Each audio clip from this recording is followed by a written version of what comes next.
तर अशोक खरातच्या भोंदूगिरीच्या प्रकरणाची राज्यभर चर्चा सुरू असताना आता सामाजिक कार्यकर्त्या अंजली दमानी यांनी या प्रकरणामध्ये उडी घेतली आहे। अशोक खरातचा गेल्या वर्षभरातला सीडीआर हाती लागल्याचा दावा दमानी यांनी केलाय। यामध्ये रुपाली चाकणकरांचे अशोक खरातला 177 कॉल, चाकणकरांच्या बहिणीचे खरातला 236 कॉल असा दावा अंजली दमानी या करत आहे। तर एकनाथ शिंदेंचे खरातला 17 कॉल गेले, 21 मिनिटं संभाषण झालं। चंद्रकांत पाटील, सुनील तटकरे, आशिष शेलार यांनीही खरातला कॉल केल्याचा दावा दमानी यांनी केलाय। आपल्याकडे सीडीआरची कॉपी आहे आणि ती पोलीस आणि मुख्यमंत्र्यांना दिल्याचं दमानी यांनी म्हटलंय। चाकणकरांना अटक करून चौकशी करण्याची मागणी त्यांनी केली आहे।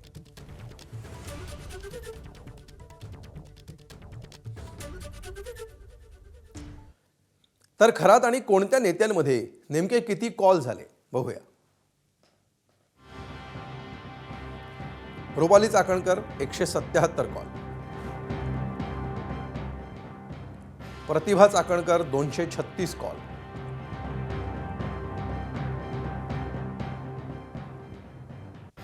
एकनाथ शिंदे 17 कॉल,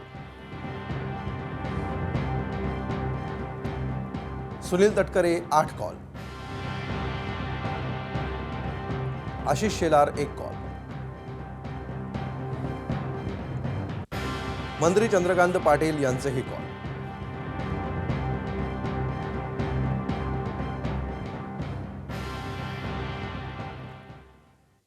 तर याबाबत दमानी यांनी नेमकं काय म्हटलंय आपण बघूया।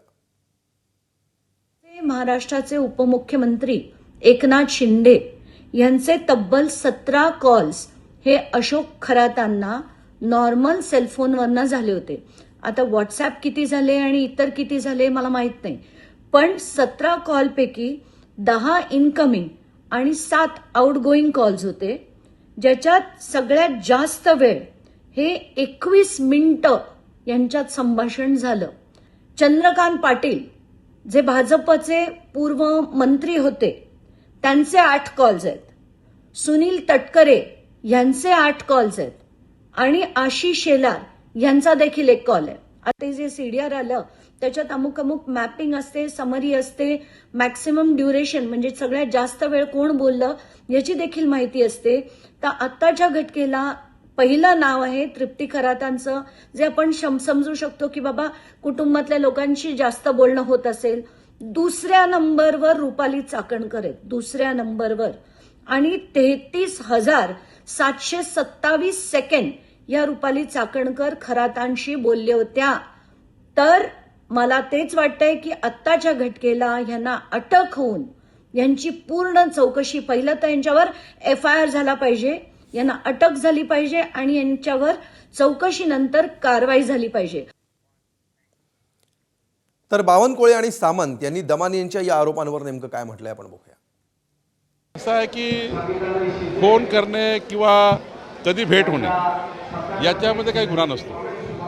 त्याच्यात त्यांना काही आर्थिक पुरवठा केला का, त्यांना काही प्रत्यक्ष संबंध आहे का, त्यांच्या मालमत्ता जे काय आहे त्यामध्ये काही आर्थिक संबंध आहे का, त्यांनी केलेल्या दुष्कृत्यामध्ये काही संबंध आहे का, याचा तपास पोलीस करताय। कोणी कोणाला फोन केला किंवा कोणी कोणाला भेटला याच्यापेक्षा आर्थिक संबंध काय, जे अघोरी कृत्य आहे त्याच्यात संबंध काय, किंवा त्यांनी केलेल्या दुष्कृत्यामध्ये काही संबंध आहे का, यावर त्या ठिकाणी गुन्हा निश्चित होत असतो। प्रेस कॉन्फरन्स घेत असताना किंवा कुठेतरी जात असताना बाजूला येऊन काही लोक उभे राहतात, त्याचा व्हिडिओ होतो, त्याचा फोटो निघतो, मग त्यानं जर काही वाईट कृत्य केलं त्याच्या वाईटामध्ये आम्ही सामील आहे का? त्याच्यामुळं फोटो येणं किंवा कॉल जाणं ह्याचा अर्थ त्याच्यामध्ये कोण सामील आहे अशा पद्धतीचा गैरसमज पसरवण्याचा कोणी प्रयत्न करू नये। मुद्दा असा आहे की ही प्रवृत्ती नष्ट झाली पाहिजे म्हणून शिवसेनेची भूमिका आहे।